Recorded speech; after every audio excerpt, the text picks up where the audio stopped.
Hello,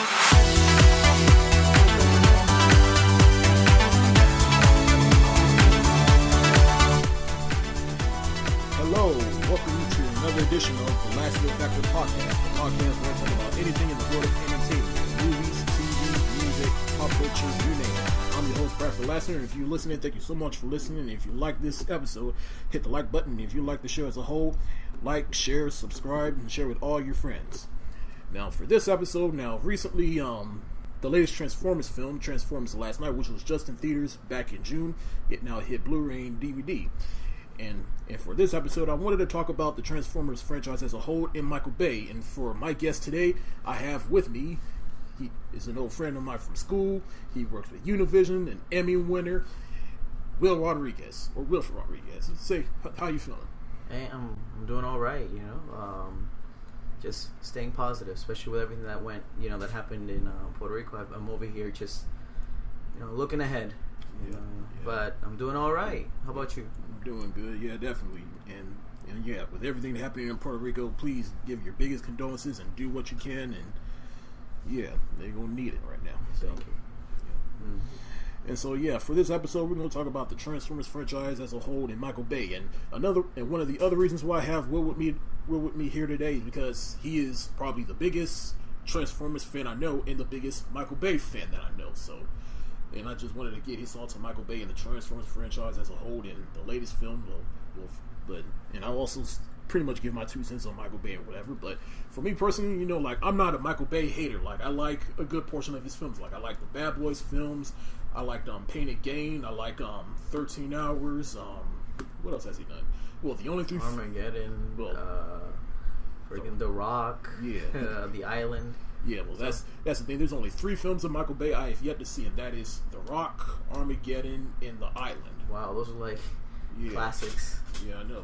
So yeah, Michael Bay can make good films, and the Transformers franchise, it's hit or miss with people. With me, I could see that. Yeah, I enjoy the films for what they are, but I can understand why some people are quote unquote hating on them. And I can kind of see that as well, but I think they're fun movies, but anyways, carry on. Yeah, for right now, I only love 2 out of the, I guess you could say 2.5 out of the 5 movies that he's done with Transformers. I do like the first film. I loved it when it came out. The third film, it came out when I was in college, and actually, Dark of the Moon is actually my favorite of all the Transformers films. The Last Night, I pretty much knew what to expect. So, and there were things about that movie I liked. There were some things I didn't like about that movie, and we all knew, after that 4th film, which some people would argue is the worst, and some people would argue Revenge of the Fallen is the worst. Now, I can see why people hate on Revenge of the Fallen, but recently I've heard that Revenge of the Fallen, it was one of those films that got hit by the writer's strike back in 2008, so I kind of give that movie a pass, because that movie was just doomed to begin with. But again, Revenge of the Fallen, again, I liked it when it first came out, but I can still see its flaws. For a couple years, yeah. You notice things, yeah, I feel you. And with what was it? The 4th film, Age of Extinction. Now that was the film where they changed it up, and I actually thought that one was actually going to be the one that would be successful. Because I felt like that with that film, I thought the series was going to have what I like to call Fast and Furious syndrome, which was they just have a stroke of movies that are relatively just bad to most people, but then they hit that 4th or 5th film and it actually picks up and is actually good. But I mean, who knows? This time it might be, with the Bumblebee movie that's coming out next year. That's probably what's gonna be it for Transformers, because again, it's a new take, it's a new director. Yeah. I don't think Bay necessarily has ruined Transformers, but you know what? Even as a director and as and as a film goer, you do get fatigue. Mm-hmm. So as much as I do enjoy Bay style, you kind of get tired, and it's okay, let's see what someone else can bring to the table. Yeah. And I think with the Transformers Universe Bumblebee movie coming out next year, that might do it for some people. Yeah, I kind of have hope for that too. Even though, initially when I first heard they were making a Bumblebee movie, I was like, do we really need a Bumblebee movie? No, I agree. I was in the same boat. I was like, why? But for those G1 fans, those 1980s fans, the movie does take place in 1986. Yeah. And Bumblebee is a Volkswagen Beetle. So they're taking it back to its roots. So, let's see how it goes. Yeah. It's pretty cool. Yeah. Another thing that I've heard about Transformers is that with that first film, they wanted to make him a Camaro because they didn't want to confuse people with him as a beetle. Herbie. Yeah. Herbie, right? Herbie the Love Bug. That's the one. Yeah, Bay didn't want to confuse him with want people confusing him with Herbie, and plus, in his own words, he doesn't think a Volkswagen Beetle is badass. So, the fact that he's producing the Bumblebee movie and that he okayed a Bumblebee being a Volkswagen Beetle shows that he's probably doing more research into the Transformers mythology. Yeah, I guess that's another thing that gives me pause. Like, even though he's just producing, that's still. There's always still going to be that cloud. I mean, like the Ninja Turtles, the recent Ninja Turtles movies. Even though I like those movies, but you can definitely tell that Bay had his influence on them. But we'll see. I do have faith. So, but I guess with what we're talking about right now, I guess that leads into one of the questions I had. Like, pretty much, is this franchise in trouble, and what would you do to make it better? And you can even add to the Bumblebee movie if you want. You know, it's a complicated question for me. Is it in trouble? To a certain degree, I would say yes. Mainly because, you know, people were so let down with Age of Extinction. It got such a negative rep that a lot of people didn't go out to see The Last Night. Yeah. But the irony is that from a lot of people who hated Age of Extinction, they enjoyed The Last Night a little bit more because it had more of a coherent plot. It was more straightforward. You know, you need to get this device to activate this, and it was more straightforward and easier to follow. So I just think it's funny that I hear more people enjoyed it, but I don't know. I think they're gonna have to. I had faith in that writer's room. So I honestly don't know what happened with that. I think they try to merge too many ideas. Because that was one of kind of my both the positive and negative of mine. Is like with The Last Night in comparison to Age of Extinction, you can definitely tell like they were clearly trying from a writing standpoint. Yeah, I think so too. I think they were trying, but it's just I don't know what happened. I doubt it was studio intervention. Michael Bay is not the type of director. He's already. He's the top of his game. He's a great action director. We can all agree that. Yeah. But what I'm trying to get to is that, for example, let's talk about like the DC movies, like Batman versus Superman. How a lot of people say, "Oh, studio intervention ruined the film." Mm-hmm. I would want to say that about The Last Night, but I can't because Bay is the director that has final cut. It's his way or the highway, and. This movie, it has the Batman versus Superman syndrome in the sense that there's a lot of things cut out that were in the trailers that were not in the movie. There's some things that it's like it kind of makes sense, but there's something missing, and it's like they cut a lot down. Maybe it was because of the criticism from Age of Extinction, where everyone's like, "Well, the movie was too long." Because I hear rumors that The Last Night is a good, like it reached the 3-hour mark. Really. And they took out a good 40 minutes. So that I didn't know. Yeah, there's rumors that they are going to release an extended cut. We don't know yet. I mean, someone snapped a picture. They sent a message to the Transformers page, like the official page for the movies, and they're like, "Will there be an extended cut?" Now they didn't say yes or no, but they replied and said, "We do have a surprise in store." Okay. That's all that was said. But anyways, back to the question. I mean, there's still enough love for it to keep going. I think it's a solid fan base. People care. People do want to see these characters, these robot characters. I mean, obviously we do want more screen time, but it's like you gotta understand. It's like they try to make these movies for like us fans who grew up with the show, who watched all the iterations, but they make it for the general audience. So it's like there's going to be a lot of human time because they want the general audience to connect with the human characters. And then to add to that, the Transformers, they're really not real. So it's like that would be hell for the visual effects, for the editor, right? Money wise, I mean, I think for the first Transformers movie, Bay did want to have more robots than we already had, but it just got too expensive. Right. That's what he said. But no, I think the franchise can be saved. I think, personally, I enjoyed Age of Extinction. I just agree that it was too long. Even as a Transformers fan, I love Transformers to death, but it was too long. and it's just I think they try to put too much mythology into this movie. They were trying, like you said, but I think they tried too much, and when you try to put too much to please all the fans, it's a misfire. I think they repeated the same mistake with The Last Night. I felt like they were like, kind of taking it bad. Let's just have this character of Quintessa, which technically she's original to the movies, but she's kind of based on the Quintesson race from the G1 shows, where they did create the Transformers. So it's cool nod, but then adding Unicron to the mix and all that, and it's like, I don't think we were ready. Even though yes, you're 5 movies in, I think you should it's time to bring the big the big baddie. But I'm a little scared on how they're gonna treat Unicron.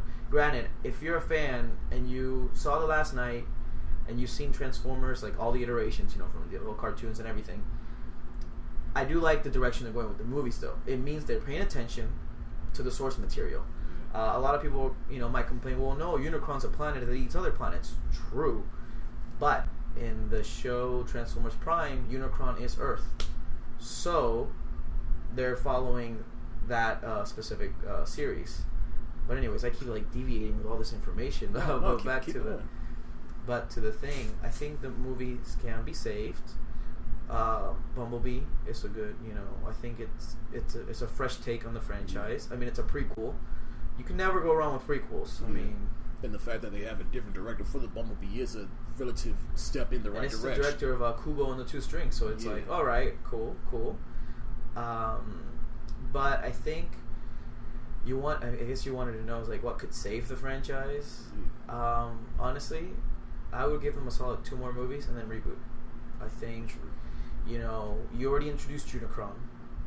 I mean, have a 2-parter, maybe like Infinity Wars or something, because Unicron is such a big villain that if you could destroy him in 1 movie, I will be disappointed. He's for lack of a better term, he is the Thanos, or no, he's basically Galactus of the Transformers universe. So that's a huge character, and I don't know, I think you need 2 more movies that continue The Last Night and then end it. I think just end it, maybe give it 10 years to breathe, and have a solid reboot. I don't care if Bay produces the reboots, but it's just a new direction. With someone who granted, I'm not saying they didn't respect the source material. I like, because the magic about Transformers is every iteration it's its own universe. So all you have to do is have little things from the source material, and you're set. You can create whatever. That's the beautiful thing about Transformers. You can create their own world as long as you keep some essential things. Obviously Optimus being the leader of the Autobots, Megatron being the leader of the Decepticons, Starscream always being a little bitch. Sorry, I don't know if I can. Go ahead. Okay. And so it's like if you have these little elements, that's fine. But you can create whatever story you want, and I think that's the magic. And I still believe that they did pay respect to the source material, because if you saw the behind the scenes of the original film, 2007 movie, Michael Bay, at first he wasn't interested, but 3 things got him interested into making the movie. 1, he's a big fan of cars. That's a big go ahead. 2, I didn't know this, but he likes anime. Really? Yeah, and and Transformers is it's a property that a lot of people don't know that it's it is an anime in some iterations, and I think that's really neat. And 3, he went to Transformer school. He got curious. He went to Hasbro. They sat him down and they taught him about Transformers. So the man knows what he's filming. It's just I don't know. I guess you can blame the script writers. I will say this: one thing I do fault Bay is that he's very, what is that word I'm looking for? He does like to improvise things. He can have a script, but if it doesn't think the line is going well while they're shooting it, he'll change it on the spot. And sometimes it's a hit or miss. Sometimes that could come out wonderfully, and then sometimes it's I feel like there was something else going there that could have been better. But no, yeah, I think rebooted in 10 years after 2 solid movies, like Transformers 6 and 7. Not Bumblebee. I don't consider Bumblebee as number 6. It's a prequel. Spin-off. It's a spin-off. There's rumors of other spin-offs, and I'm like, no, just I do like this universe, but just as much. I mean, come on. I have everything. I mean, I have all 4 seasons of G1. I have obviously the 5 movies. I have the first 3 movies like 4 times. Really? Because I bought them on DVD first because I never had a Blu-ray player. Then I bought them on Blu-ray, and then my girlfriend got me the Transformers Collector's box set with Michael Bay's signature. Yeah, and then she knows how. Again, this is how big of a fan I am. She even bought me all 3 seasons of Transformers Prime, and the complete series of Transformers Animated. So she's feeding my addiction here, you know. So I think, again, that's what I said earlier. I think that's the magic of Transformers, is that you can do anything. And to add to that, like if I remember, you had a couple of pictures on Instagram or Facebook or whatever of actual Transformers action figures. Yeah, I collect them too. I love collecting them. I think that they're just fun. They're unique, and it's like cool having them. Granted, the Transformers Dark of the Moon toy line was kind of weak, but whatever. You said what about Dark of the Moon? The toy line was weak because like they announced all these figures, and then they never released them. So, Yeah, I'm kind of like you. Like I had the first 3 movies on DVD, and then I bought on Blu-ray all 5 movies at this point. But then I had to go back and get the special editions of the first 3 movies. I have the first 2 on special edition. I have yet to find the special edition of third one. Yeah.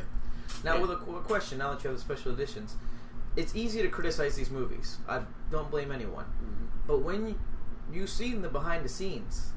Well, I haven't seen everything, but I've seen a good portion. I feel like that changes the perspective of these movies. I mean, of course we want better story, of course, but it's like you see what they go through. You see the dedication they're putting, the level of detail, and it's like I can't do nothing but respect. I can criticize the plot, but in terms of filmmaking, I think they're really cool.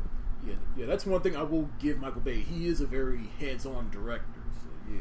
And even from the special features I watched off of last night, a couple that I watched earlier, I can see that he was very hands-on. So. You saw the big freaking movie or whatever it's called? Those are fun to watch. No, but I really dig his style. I think his style is unique. A lot of people say, oh, he does the same thing in every movie. Well, I mean, it's his style. It's like, you don't see me bitching about Wes Anderson always having someone in the center of the shot. It's like, it's the director's style. If it bothers you, move along.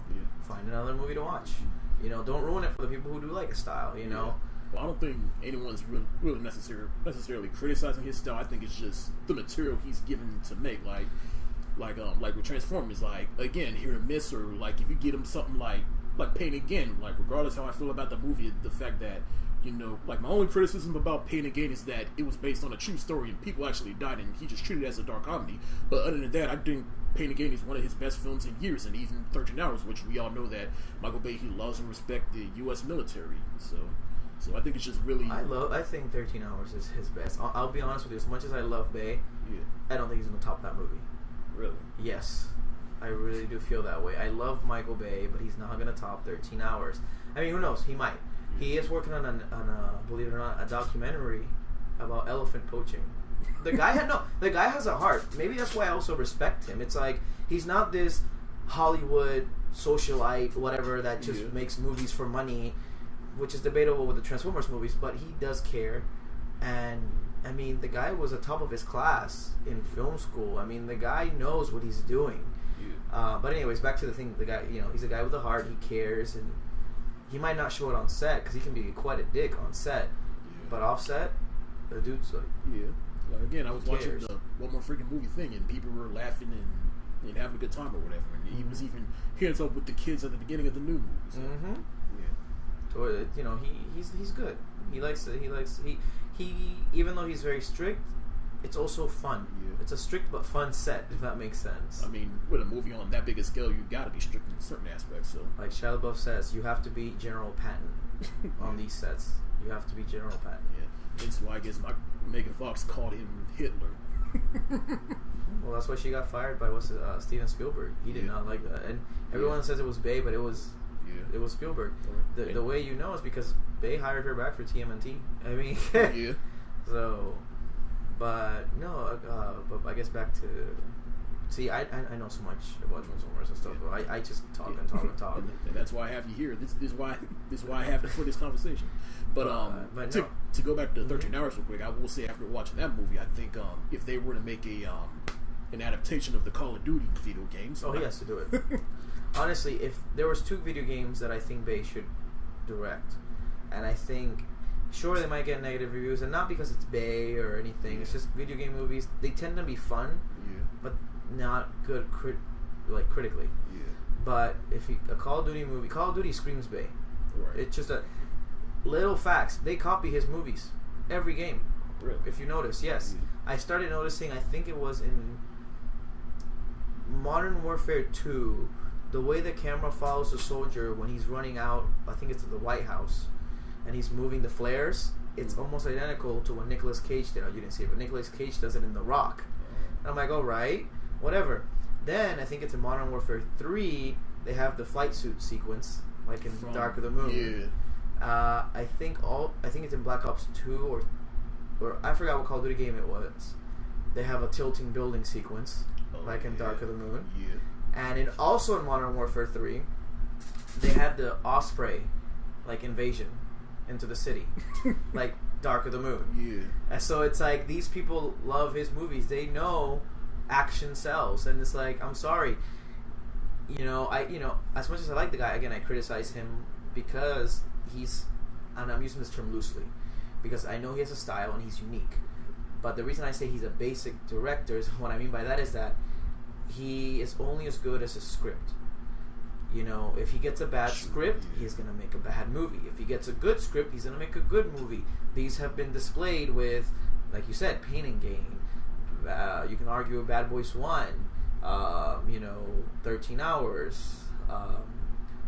I love The Island. I think it's also one of his smartest films. But whenever you see it, there's one critique that, I'm not trying to spoil it, but for use. But it does feel like 2 movies. Yeah, true. The first half is very smart. Like, you do not think it's a Bay movie. But then when the action picks up, it's a Bay movie. It's funny you say that because from the bits and pieces that I have seen of The Island, it looked like his Transformers demo reel. Right? It's basically what it was. I mean, he was finishing The Island when Spielberg called him for Transformers.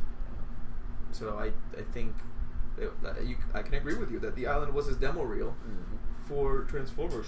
Sorry. But, to go back to another question earlier about how to fix it. Yeah. Well, not necessarily fix, but you mentioned give it 2 more movies and then just wait a couple of years and then reboot it.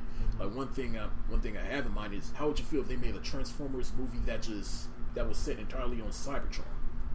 I think they are doing that. It's from the writers of Ant-Man, if I'm not mistaken, and it's going to be a prequel to the Bay movies. So, and it's going to be all animated, CGI. It's going to be animated. Yeah, I just had that in mind because again, one of the complaints that people have about the movies is that just have a movie on Cybertron, boom.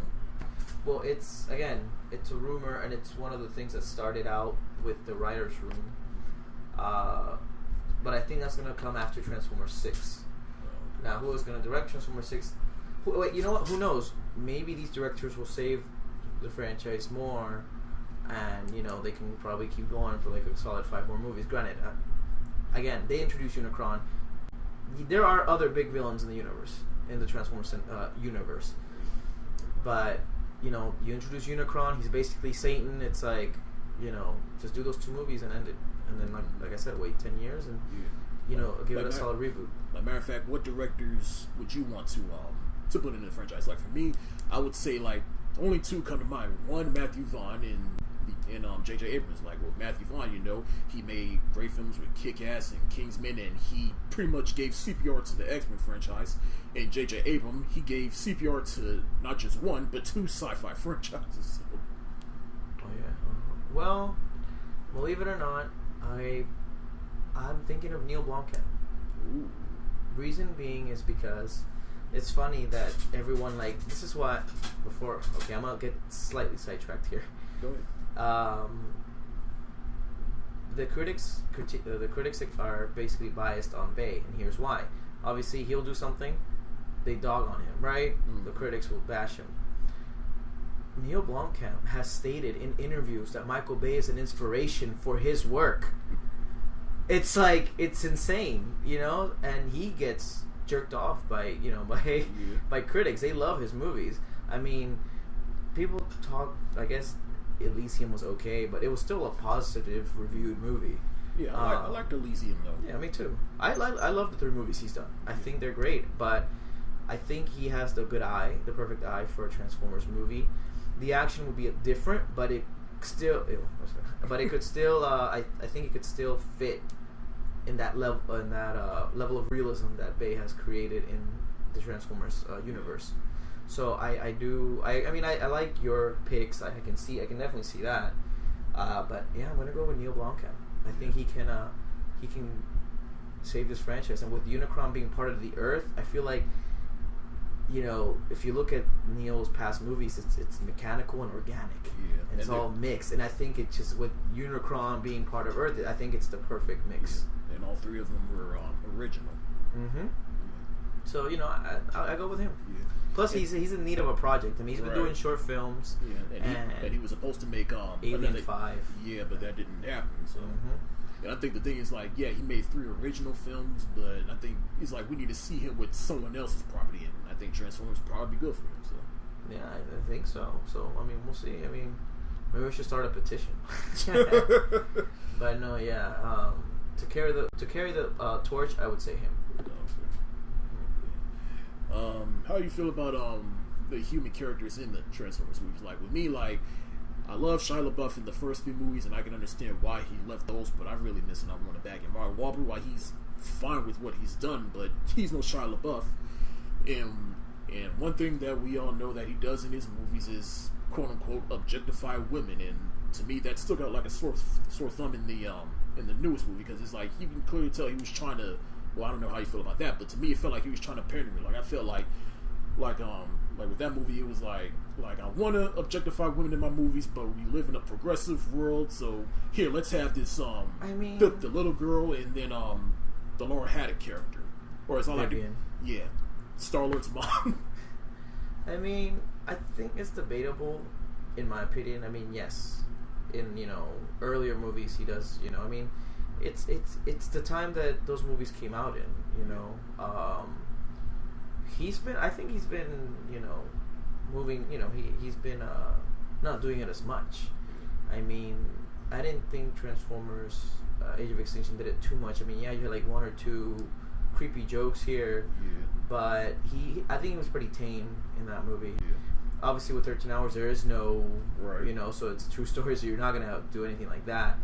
I mean, with this one, maybe there was like 1 sexy shot of Laura Haddock's character, but I think he's been quite, you know, he's toned it down quite a bit since Transformers 3.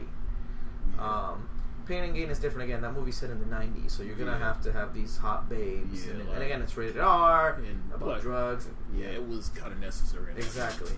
But I think he's toned it down. But I don't, you know, I can agree that he's had that issue. I wrote a post a while back with the new character, the little girl. Because I was like, you know, instead of criticizing the movie for casting her, we should applaud it, you know, because this is a person of color, who is one of the main actors in a Transformers movie. I know these movies, to a certain degree, are lacking diversity, but the fact that you have this girl who's heavily promoted, who played a huge role in the first half of the movie, I think it's a move in the right direction for Transformers. But you know, it's a long way to go. I mean, I agree that it has some issues, but again, back to my main statement, I think he's toned it down. And the other characters, like, how you feel about the main male characters, like Shia LaBeouf? Oh yeah. No, I agree with you. I mean, I love Marky Mark, but he's no Shia, and I think they should have stayed with him. Or, you know what I would have liked? What? If Marky Mark was an older Shia. I think I would have probably liked him more, because he can be as quirky as Shia in some moments. But I feel like they should have gone in that direction instead of adding a whole new character. If Shia LaBeouf really didn't want to be in it, recast him, but as an older version, like years on. I mean, because it would make sense. Because the way the Age of Extinction starts, like, you know, they're hiding again. It's been like 5 years or something since the last battle, and it's like, you know, you could have done it like 10, 20 years, and it still would have been. You could have still followed the same story.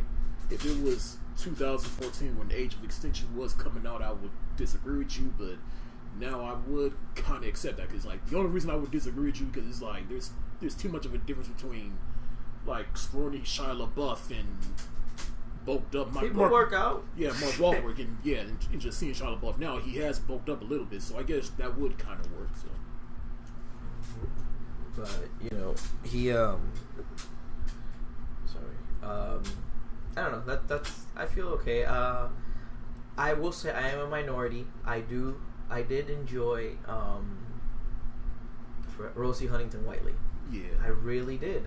She surprised me. I'm not saying she had the best acting, but she surpassed my expectations. I honestly thought she was going to be the worst thing in that movie, and she wasn't. She surprised me. No, I agree. Like I prefer Rosie Huntington over Megan Fox. Amen. Yeah, preach it. Yeah. Besides, the other reason why, in fact, really, I like her. I think she's more sexy than Megan Fox, to be honest. I don't blame you. The other reason why I like her more than, oh my goodness, the other reason why I like her more than Megan Fox is not because of the look or the acting. It's her character. Yeah. Carly is actually in the 1980s Transformers cartoon, whereas in Megan Fox's character wasn't. She was brand new. She was almost I guess like a version of a character from Transformers Energon called Misha. They look the same, and their names both start with M. So I feel like Michaela, you know, is kind of a version of that character from Transformers Energon. But Carly, spot on from the original series. So that's why I like her more too. Her character's actually in the show. So, yeah, we're just gonna go through like 4 more things and then we'll wrap it up. No, you're good. Yeah, well, for Transformers as a whole, like I'll admit, my first exposure to Transformers was actually Beast Wars. Likewise, me too. Yeah, and by Beast Wars, that first iteration, and then they had Beast Machine. So, another thing that they could do to pretty much give this franchise a shot in the arm is that. How would you feel if they made a Beast Wars movie? I'll be honest with you. As much as I love Beast Wars, I don't think it would help it that much. It would probably, honestly, I think it would hurt the franchise. What? Not because no. I love Beast Wars, and I think seeing a movie would be badass. But to the general audience, Beast Wars is almost like Days of Future Past. There's a lot of time travel. It's gonna. I feel like it would confuse people a lot. You already have. I mean, you don't have time travel in these movies, but you already established in the last night the Transformers have been here since the beginning of time because of Unicron. Right. So the Beast Wars movies would have to serve as a sequel, but also as a prequel, because Beast Wars, the Maximals and the Predacons are descendants of the Autobots and Decepticons. But while they're fighting, they go through a wormhole and crash land on prehistoric Earth, and little do they know that the Ark has already crash landed on Earth. So there's an episode where the Beast Wars Megatron kills the original Optimus Prime and rewrites history.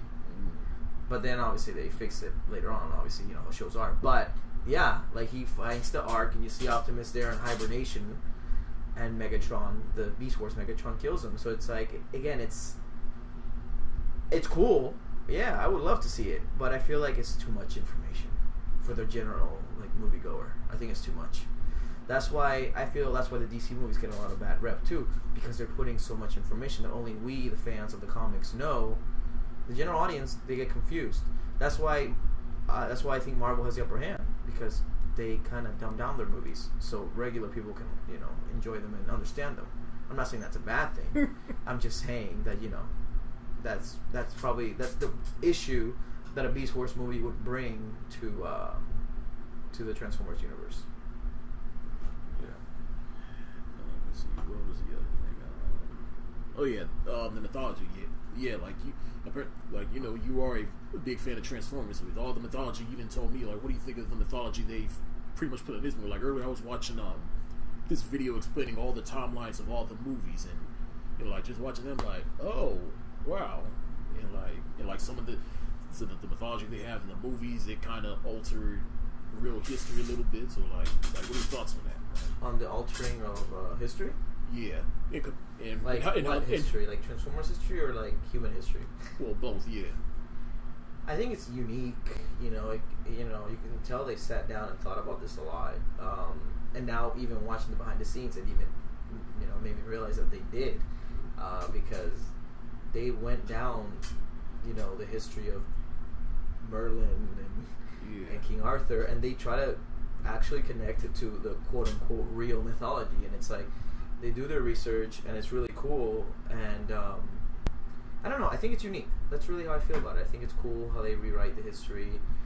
It gives you a little more insight into some of the characters. I mean, with Bumblebee, he's been here since the beginning.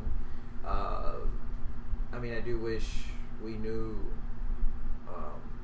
where Hot Rod went and stuff like that, but those are little things that don't help, like, I guess, the main plot. I mean, we would want to know, but I guess they don't want to tell us.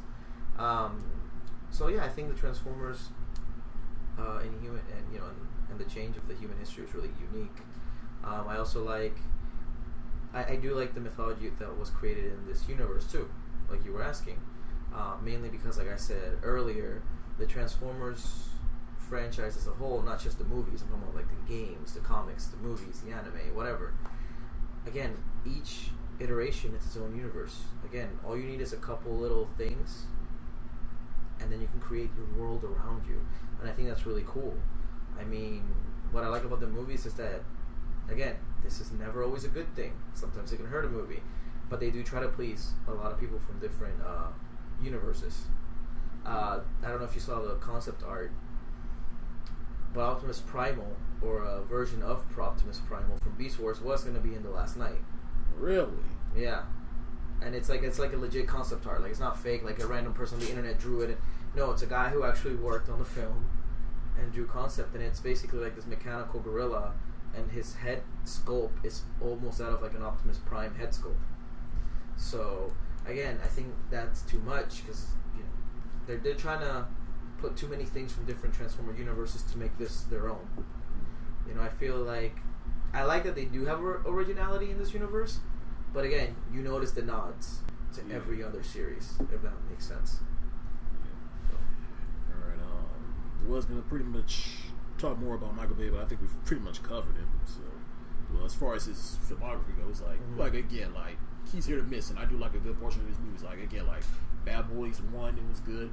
Bad Boys 2 is one of my favorite action films of all time. I think Bad Boys 2 has the best car chase ever, in my opinion. I mean, if I were Bay, I would have gotten scared after Furious 7 with on the mountain, because I love that car chase. But I don't know, it's just the car chase in Bad Boys 2. It's just maybe because it was real, and that's the other. I will add that about Bay. People talk crap and they're like, "Oh, he does the CG and explosions." He's actually the opposite. The dude likes to shoot things real in camera. He likes to leave as little CG as possible. And I know it's ironic because the Transformers movie, you have these tall 25-foot CGI characters, but he doesn't like CGI.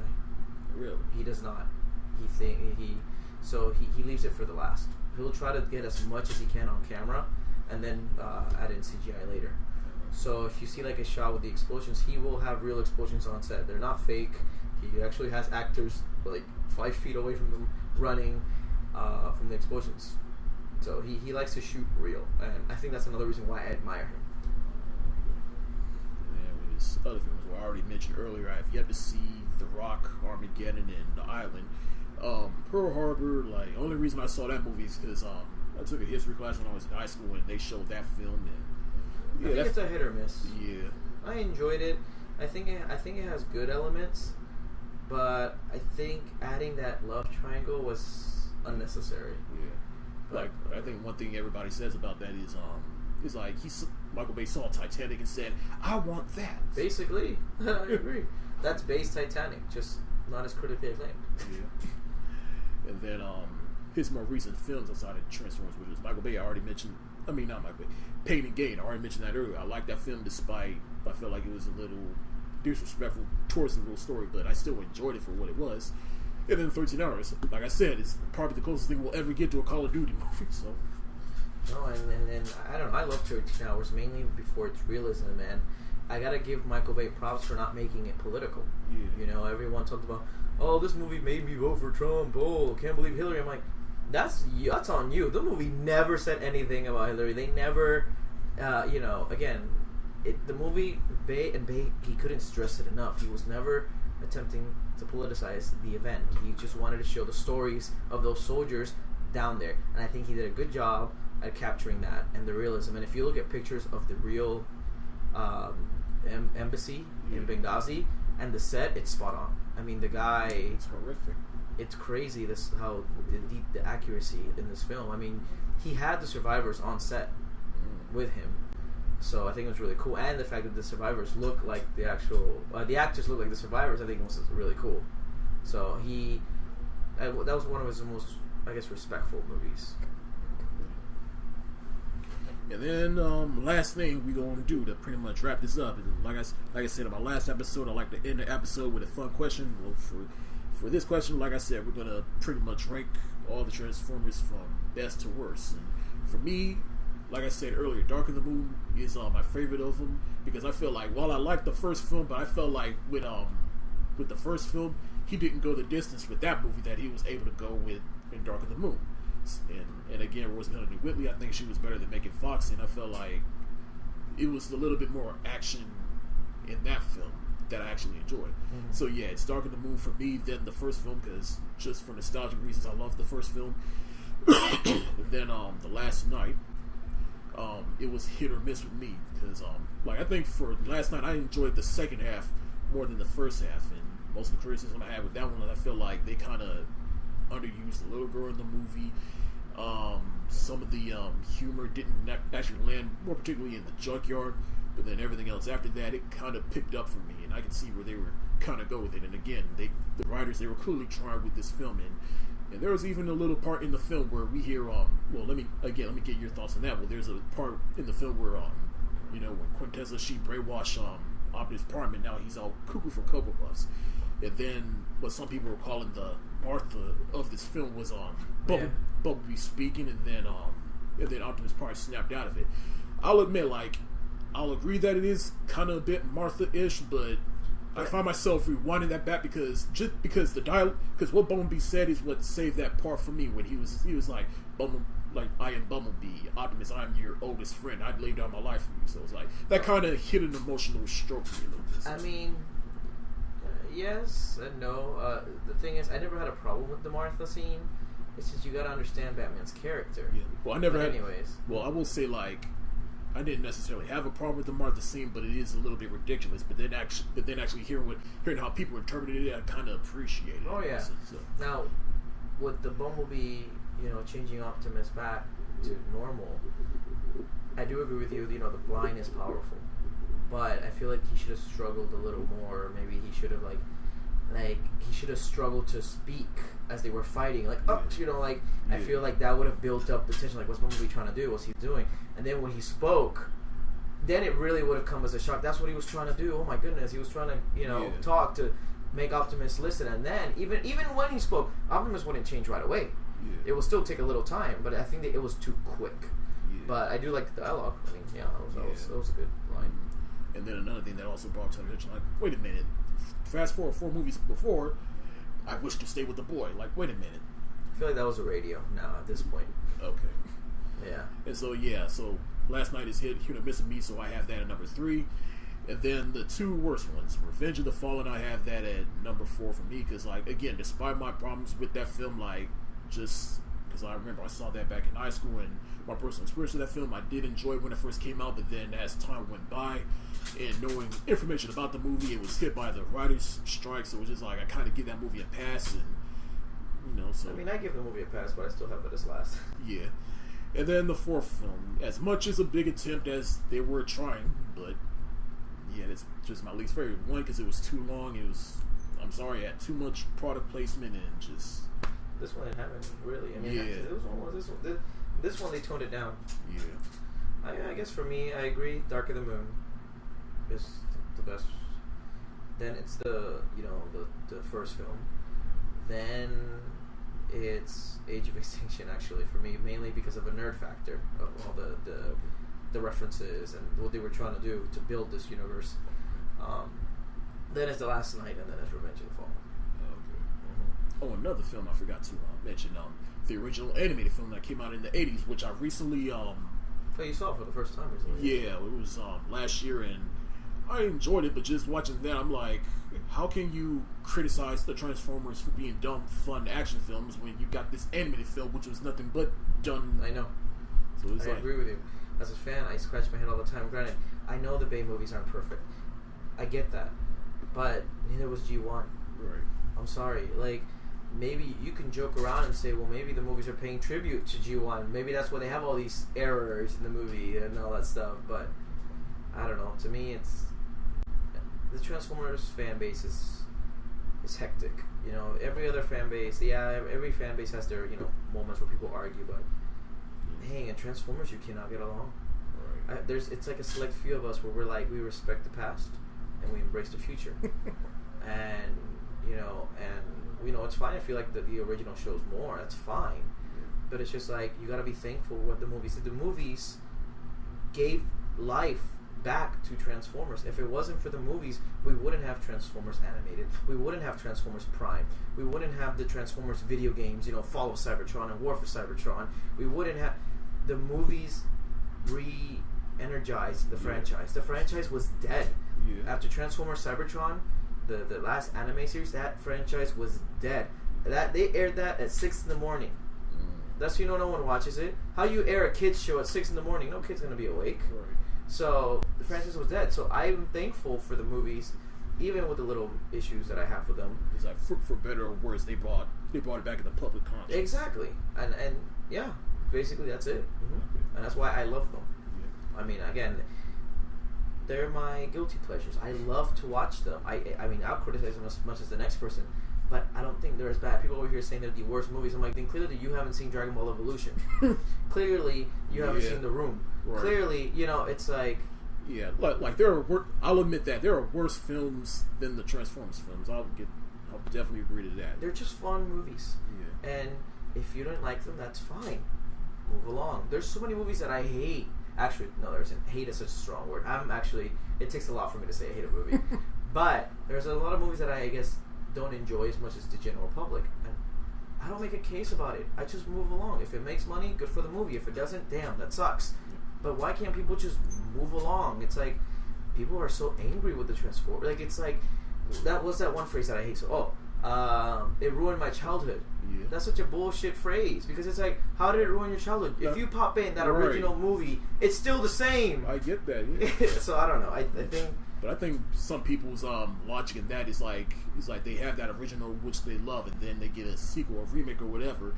They just feel like that pretty much downgraded the original. I'm like, no, it didn't. Doesn't. It's the same movie, but like with Independence Day, like, I'm not a huge fan of the first film, but I enjoyed it. Yeah, it's a classic in its own right. Yeah, and then you get the second film, which I really did not enjoy. I only bought it to have both of the movies on collection. Right, I'll admit, after watching the second movie, I kind of regret buying the first one because I bought the first one and actually watched it, but it's like now I don't have the desire to watch it again. But the point I'm trying to make is like after the second movie, like I don't even have it in my collection. I just quarantine it away and just have that original one. So.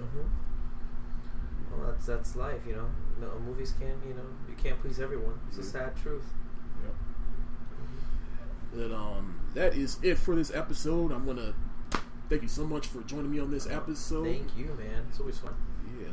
So, do you have any Twitter, Instagram plugs you want to plug in, and any projects you want to pretty much get out there, and where they can find you and everything? Yeah, my Instagram and my Twitter are the same. It's that Wil Rod, ThatWilRod.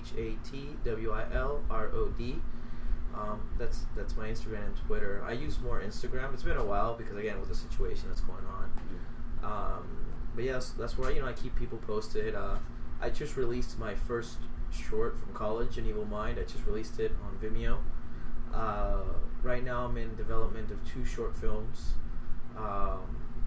one, it's almost there to production. It's just location and logistics is hard. You know, it's a war movie, so you have people with guns and rifles, and it's kind of hard to finding a location to not scare people. The other one's kind of like a drama mystery, and then there's also a feature film that I'm trying to do, but I think honestly it's going to be on hold because all my connections were in Puerto Rico. Everything I was trying to do was over there, and with this current situation in the country, I think it's on hold indefinitely. I don't know, maybe a good year. We were just starting the project because it's based on a true story. So I mean, I recently went in June to get info on the person that I'm basing the movie on, and I interviewed a whole bunch of people. But you know, with what happened, it's gonna be a while. But that's kind of what I'm doing right now. You know, I'm still producing promos and commercials at Univision, but yeah, that's where I'm staying busy right now. Keep your head up, and I'll be praying for you and Puerto Rico. So. Thank you. Yeah, you're doing big things right now. I'm proud of that. Bro. Yeah, hopefully I'll be up there with you, though. Yeah, bring everyone along. Mm-hmm. Yeah, as for me, you know, you can find me on all social medias on Twitter at Brad Lassiter, on Instagram at Brad the Director. You can find me on YouTube where I do reviews, short films, and you can find the first 3 episodes of my podcast on there as well, just at Bradford Lassiter. And that is it for the day. Thank you for listening. Peace. Deuces.